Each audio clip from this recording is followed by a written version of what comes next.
Thanks, everyone. It's an honor to be co-hosting this amazing panel of speakers. And I've gotten to know many of you through your contributions to our edited volume, The Cost of Free Shipping, Amazon and the Global Economy, and or through community organizing around Amazon. Jake and I, our universities are located right in the heart of a major logistics hub in Southern California. So Jake has a photo in the background of the port of Long Beach, LA Harbor.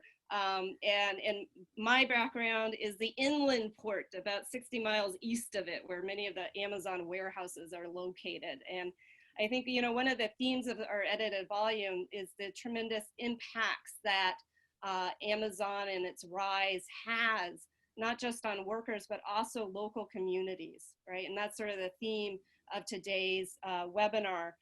And thinking about the problems that Amazon presents for communities, the ways in which activists are resisting and fighting back, and ways in which people can plug into and get involved with this amazing and very important struggle. Thanks everyone. I'm gonna be keeping time for the speakers. I'll give you just a 1-minute warning and just let you know when it's time to wrap up by thanking you. And I'm gonna turn it over to my colleague Jake now. Welcome. I want to give a special shout out to all my students at Cal State Long Beach and colleagues who joined us today. And also to everyone just around the world. We know this is an international gathering, so we very much appreciate you being a part of this. For those of you who haven't yet, let's see, I don't know if this is working, seen this book, this is the book, The Cost of Free Shipping. See the chat for a coupon code if you so wish to purchase it. As Ellen mentioned, one of our goals with this project was to bring together a lot of different folks who want to resist Amazon. So that includes workers, community and labor activists and organizers, and critical scholars. I think we did that. And what we really wanted to highlight was the global struggle and the workers-led movement to resist what we call Amazon capitalism. So we're going to get into it. Thank you so much for all the panelists for being here. Our first speaker is Dana Williams, Associate Professor of Sociology at California State University, Chico. Dana, thank you for being a part of this and welcome. Thanks so much, Jake, and thanks, Ellen. Thanks everybody else for the invitation to be here, and thanks for helping to compile such a wonderful book. I wrote a chapter for The Cost of Free Shipping that focuses on sort of 3 ways in which Amazon centralizes its corporate power.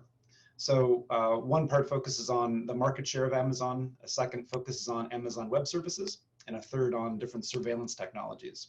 So I think perhaps different from some of my fellow panelists here, I may focus a little bit less on labor. So I just want to talk about those 3 things. First, with corporate power and corporate personhood.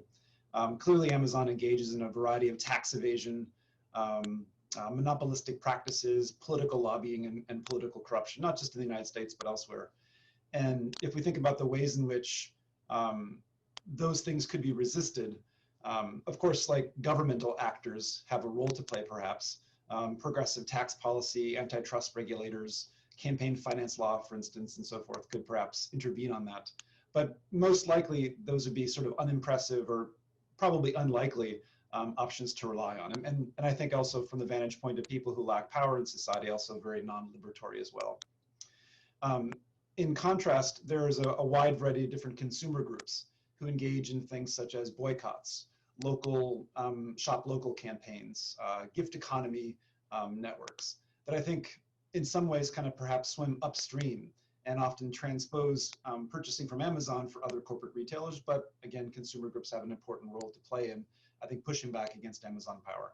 And of course, another large set of actors in civil society, of course, are organized labor and worker organizations. In many ways, they limit the exploitative advantage of Amazon through class struggle, through collective bargaining, and through their engagement in different community campaigns.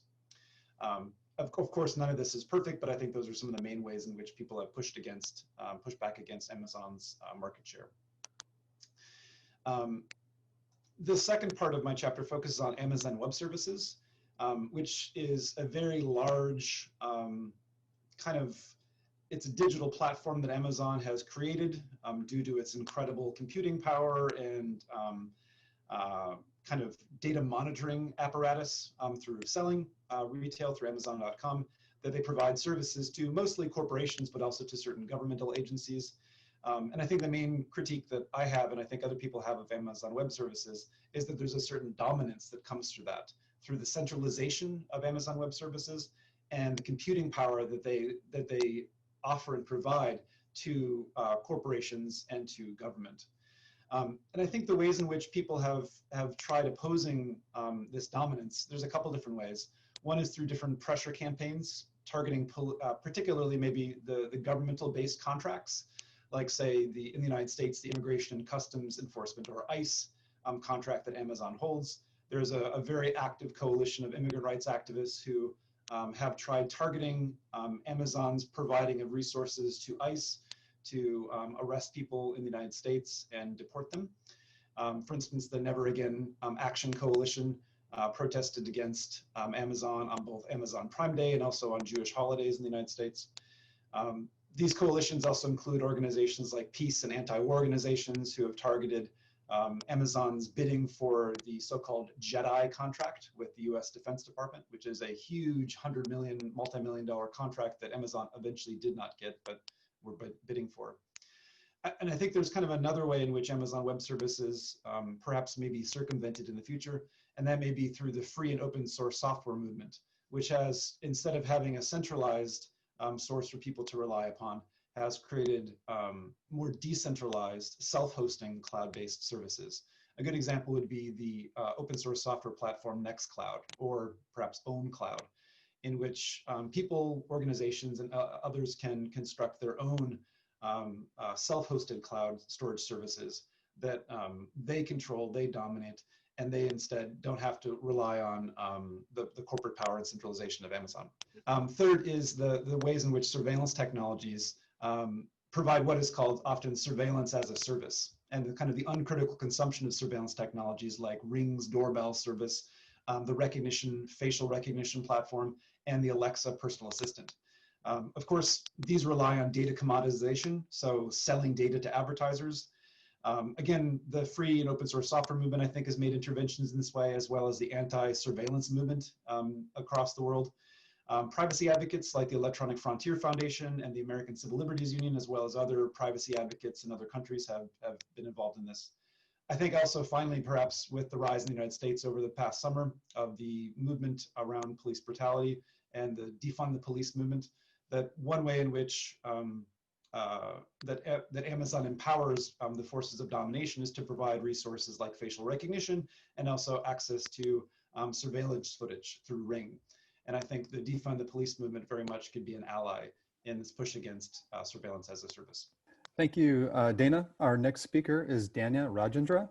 Dania directs the coalition Athena in the United States. Athena is a coalition dedicated to delivering democracy by removing Amazon as an impediment to democracy that fully represents us all and an economy that benefits everyone. Welcome, Dania. Thanks, Jake.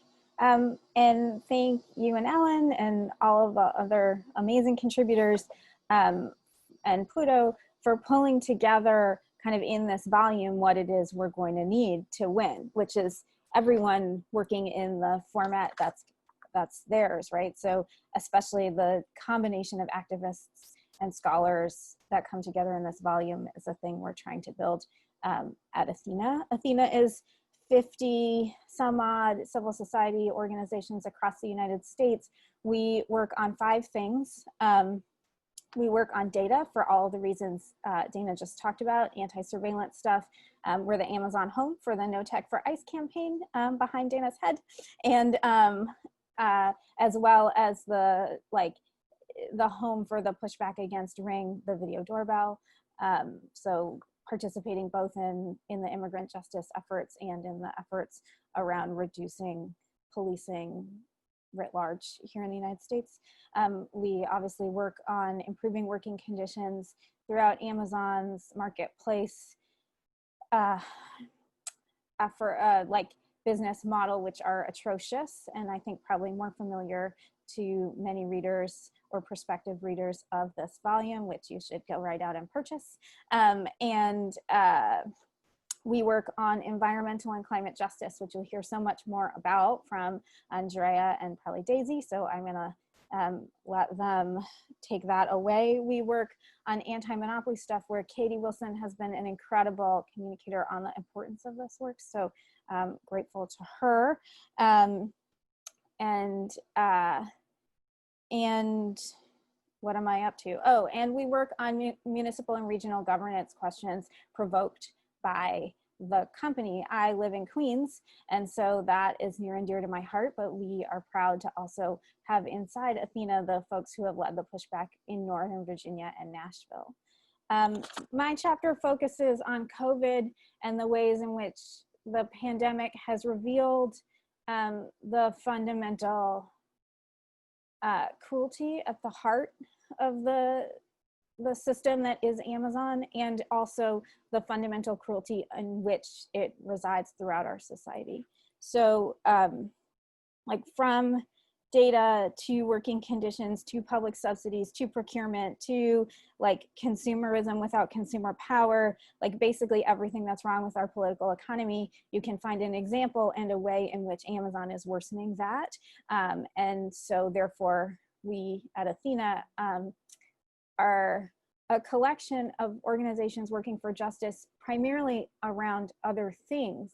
And Athena is where people collaborate on the way in which Amazon is making their road harder on the things they care the most about.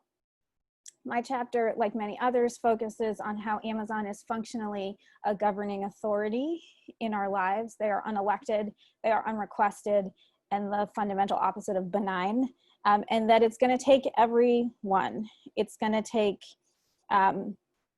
every tool, the ones that we have, the ones that we need to revitalize from the 19th and 20th centuries, everything from anti-discrimination protections to a revitalized and funded public sector, environmental worker protections, customer protections, and protections for independent and community business.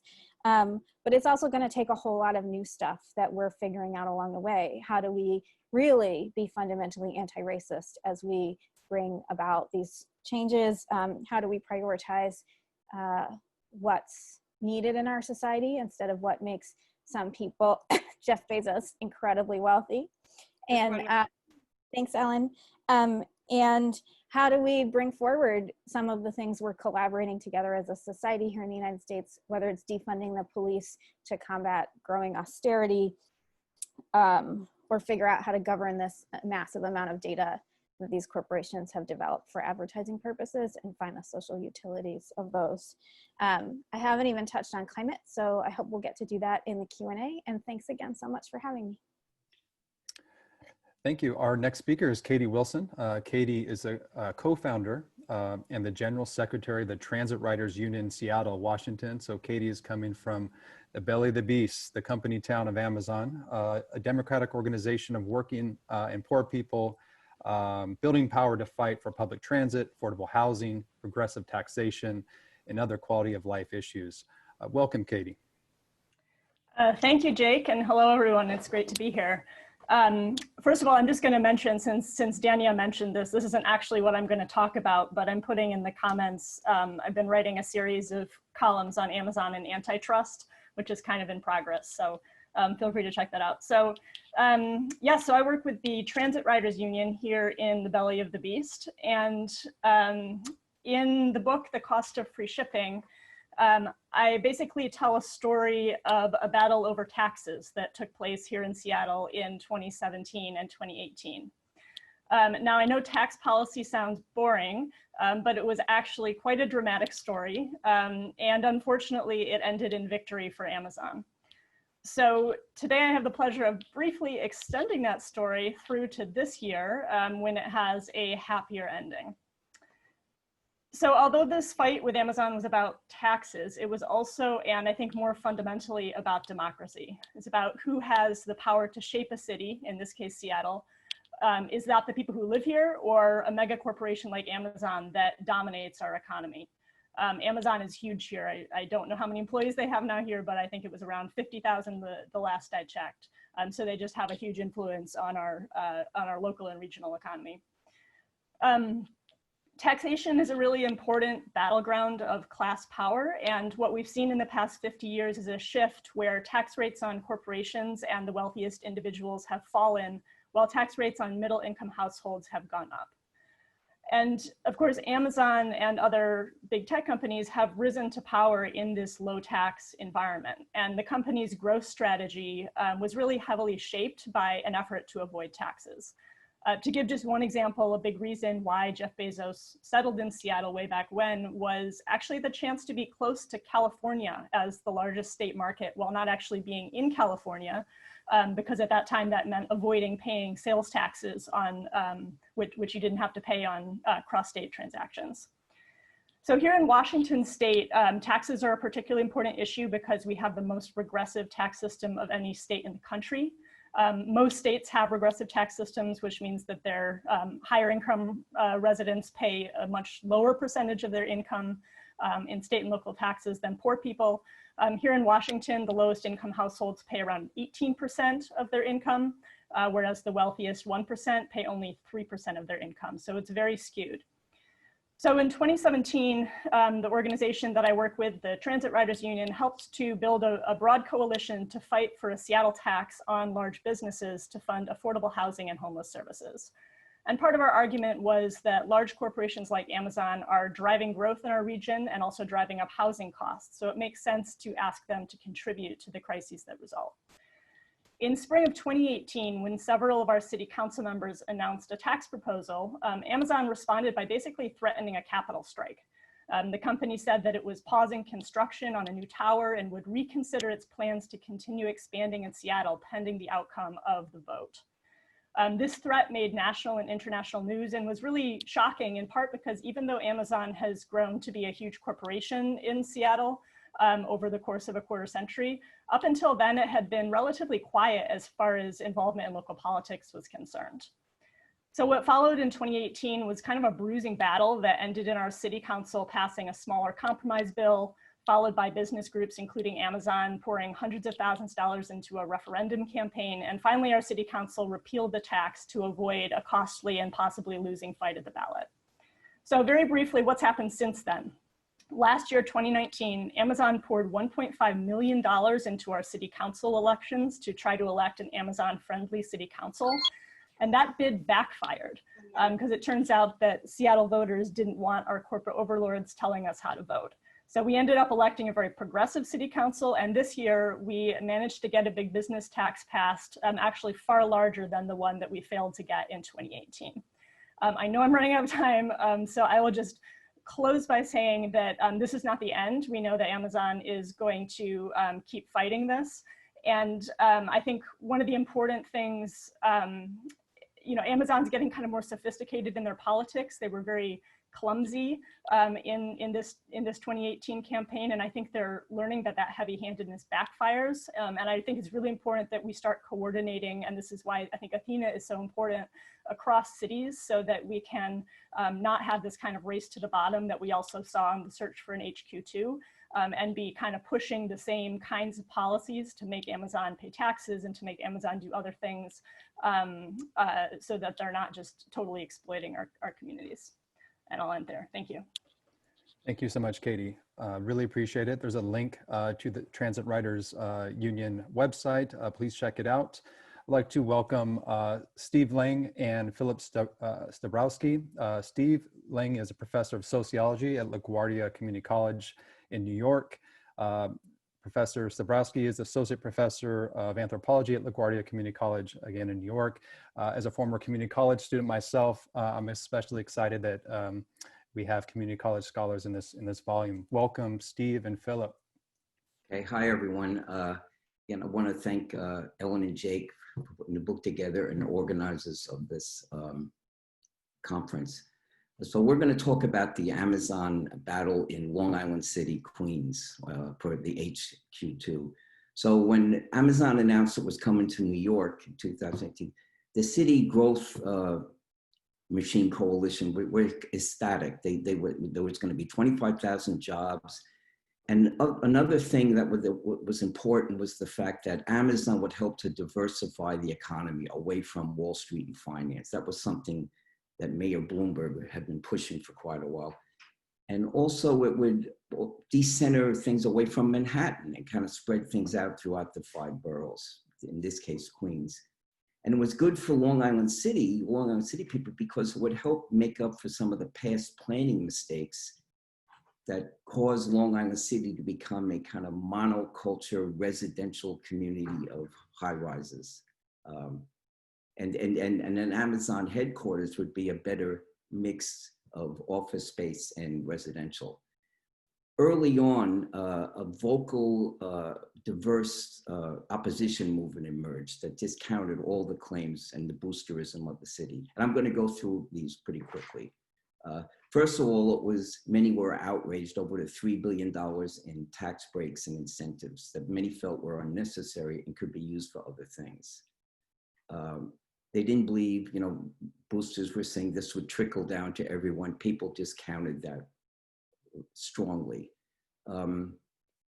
Another major point was that people were outraged over the fact that this project would bypass the city council mandated approval process known as the Uniform Land Use Review process.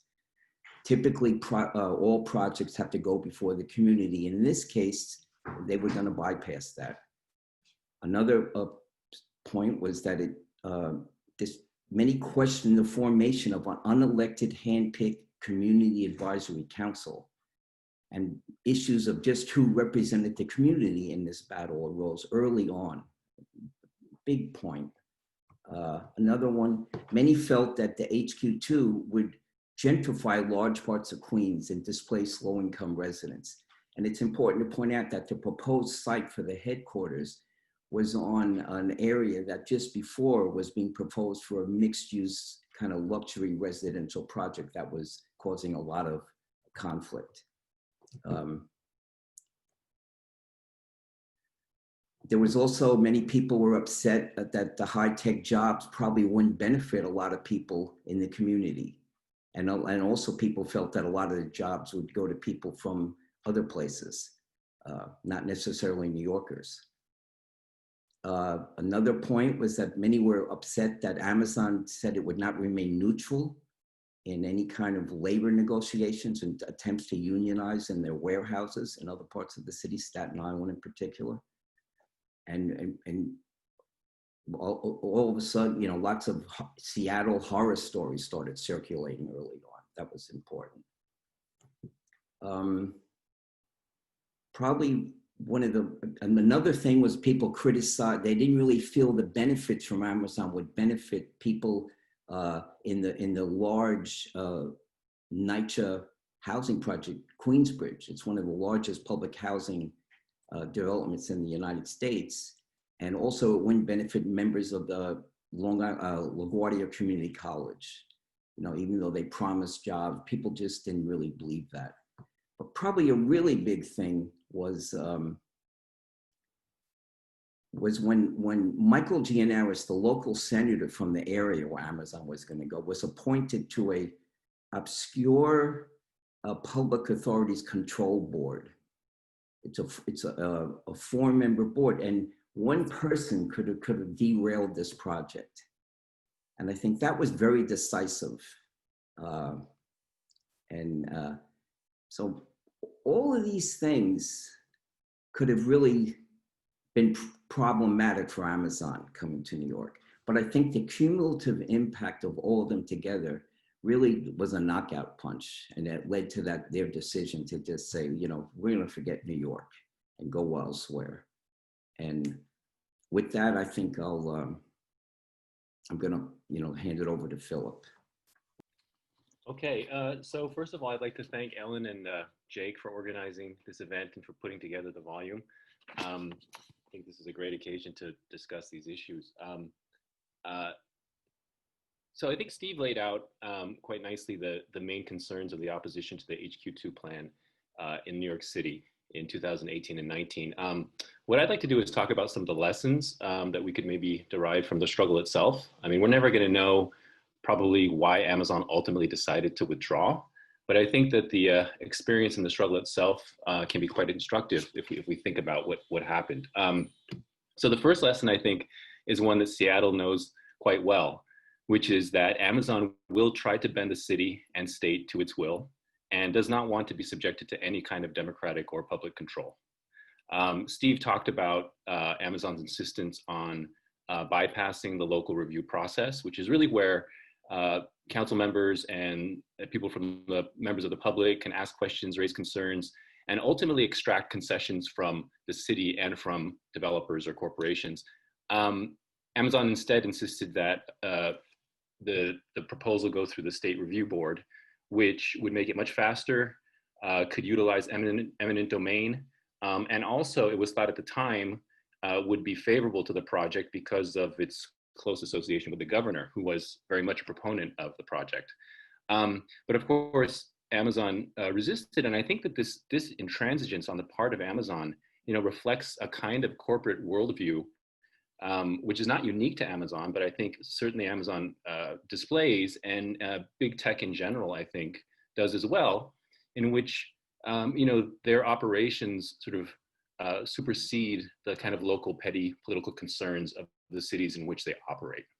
So I think that's the first lesson. The second lesson, I think, is that paradoxically, Amazon's greatest power, that is the scale and scope of its operations, the fact that it's involved in so many different but interconnected sectors of the economy, is also its greatest weakness. So Amazon, I think, is like this great octopus that sort of gets involved and spreads into various sectors of the economy, but it generates opposition in the process, right? And we saw this in the HQ2 battle with groups like the Retail, Wholesale, and Department Store Union and the Community Service Society of New York organizing and opposing the project on the basis of Amazon's labor practices in its Staten Island fulfillment center.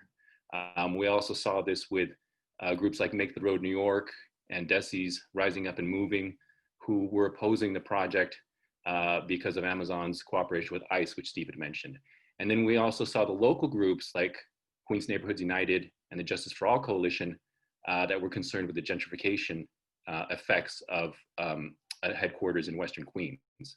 And of course, these groups were also joined by a sort of transnational and transurban network of activists and organizers, including members from Seattle and Berlin, to talk about the struggles against Amazon. And I think it was this ability to connect struggles across space and to jump political scales that was really important for not just the organizational power of the opposition, but also for the story that it was trying to tell about the various ways in which Amazon has really become this destructive force for workers and for communities around the world. The third lesson, I think, that we can derive from the HQ2 struggle is the importance of political will backed up by a credible political threat. So in the HQ2 struggle, there was a core group of the opposition, including Queens Neighborhoods United and the Justice for All Coalition, that adopted a very sort of principled position of no compromise and no negotiations with Amazon. And these groups, including the Democratic Socialists of America, DSA, were part of this shifting landscape in Western Queens, political landscape, that had just elected Alexandria Ocasio-Cortez in this massive upset victory.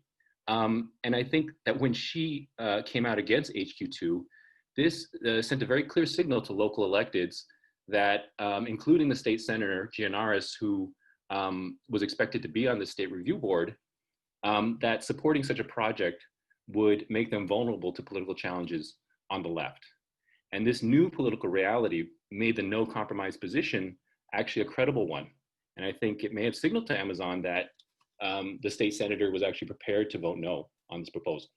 Thanks, Ellen.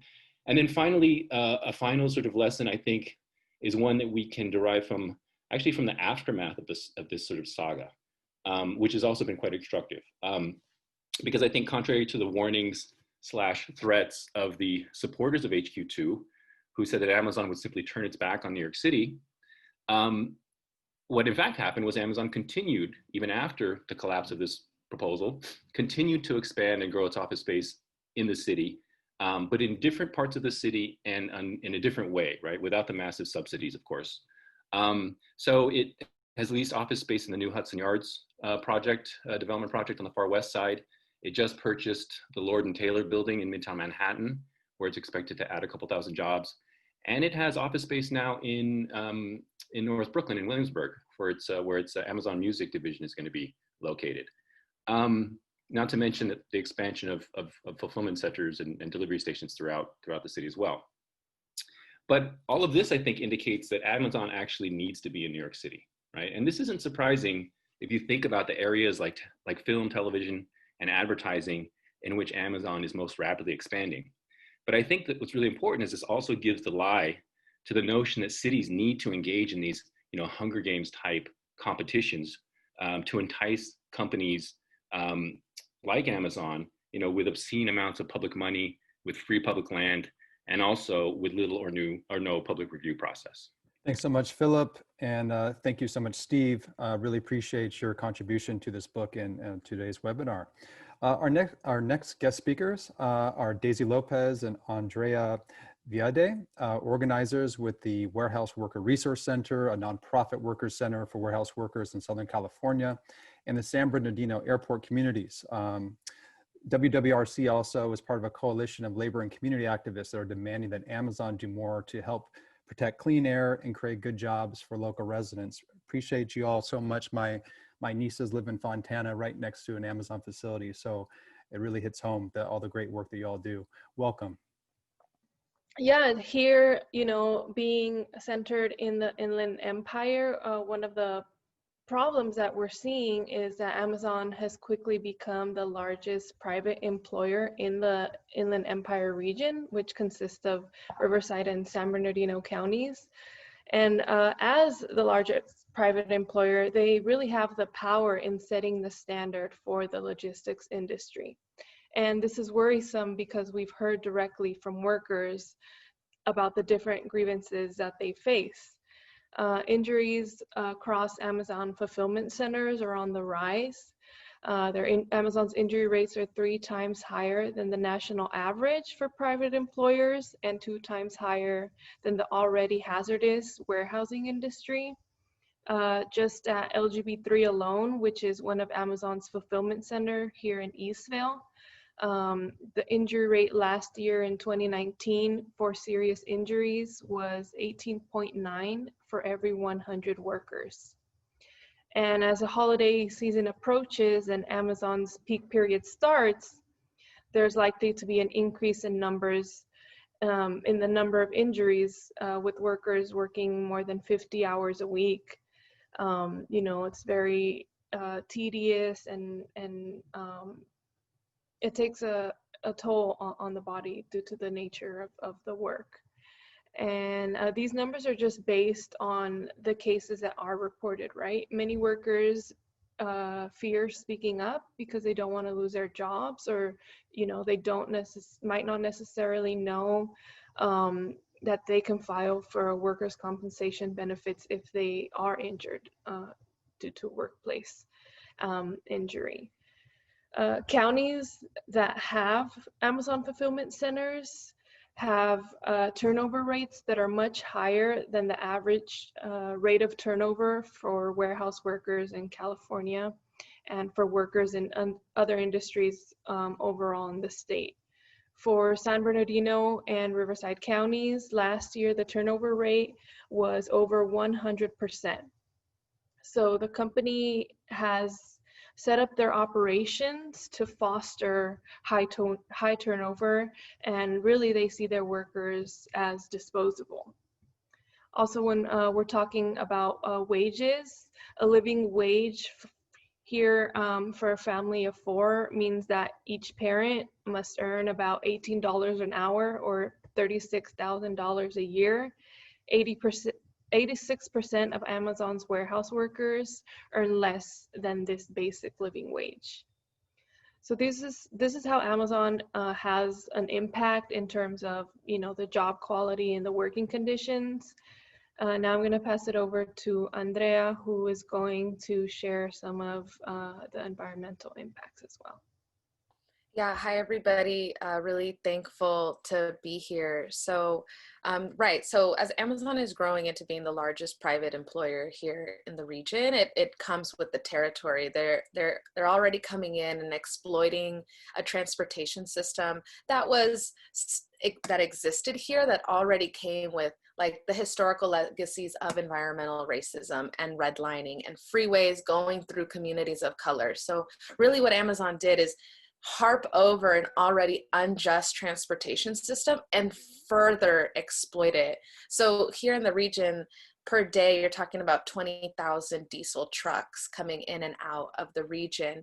And some of these freeways hold up to 40,000 truck trips just every single day. And we have 3 major highways that run through this region.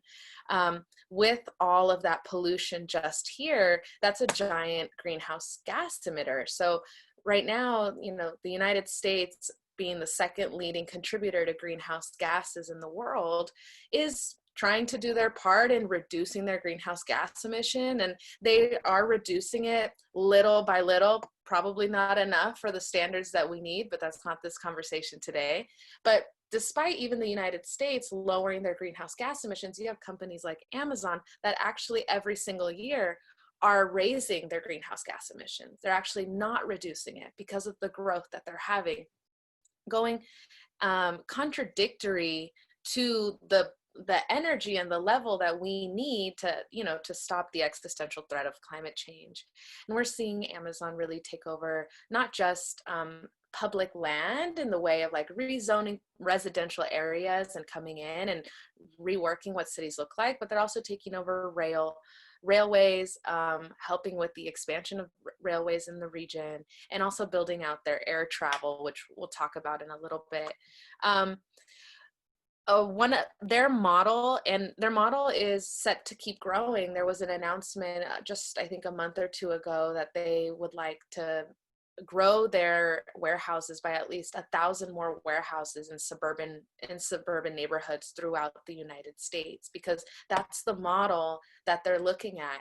There was an instance almost 2 years ago where someone from our team was on a panel with an attorney from Amazon, and they were directly talking about a warehouse that we had challenged because it had been slated 60 feet away from somebody's home. So you're talking about their backyard. And the attorney from Amazon said, that's exactly the type of model that we want to actually go forward. And we thought that was a great location. So we're seeing not just the expansion of the transportation system that they're taking over, but the way that they're embedding themselves in communities so that might as well see them on every single corner, I think is what we predict they're trying to do. And one really I think the larger problem is that Amazon really gets to set how they respond to the environmental problem, right? They're setting their standard on the way that they're going to meet that. So one of them, I mean, for example, their climate pledge, right? Their climate pledge on how they're going to deal with their emissions is just throwing money into these big green organizations or throwing money into foundations, but not actually into cleaning up their operations. They're going through an offset model, which means they're trying to put money into like green projects in some community while other communities they're still choking on the diesel pollution from their operations. And in general, just going for net zero targets instead of going for zero. So there is this larger problem in the way that they are trying to decide how they respond to the problem instead of community groups, governments coming in and deciding at what rate this company needs to start meeting our climate goals. So I'll throw it back to Daisy so she can talk about our local fight and how that pertains to some of these issues. Yeah, so for the last year and a half, we've been able to bring together a coalition of concerned residents, families, community organizations, and unions to demand good jobs and clean air from Amazon. Amazon has been confirmed as the tenant for the Eastgate expansion at the San Bernardino International Airport. They're going to be operating a 750,000 square foot air cargo facility center. And for Amazon, this is very strategic in their expansion, right? A regional air hub is going to allow for them to, more efficiently and easily facilitate their neighboring operations. And we've been pushing for a community benefits agreement to demand that Amazon is held accountable for the quality of jobs that are going to result from this development, but also to mitigate the environmental impacts that are going to result from the additional, 27 flights per day and the additional 500 diesel truck trips per day. So we've been able to build a group of about 500 community members through canvassing, hosting town halls, residents bringing in their neighbors and their friends. And over the last year and a half, we've had several actions targeting the different stakeholders of this project. We've spoken at FAA hearings about the developments, poor initial review and engagement with the community.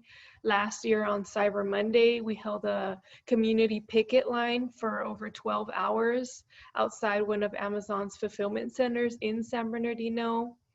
So these are just some of the things that we've been able to do as we've been building community support and community power, but we're still engaged in this fight for a community benefits agreement.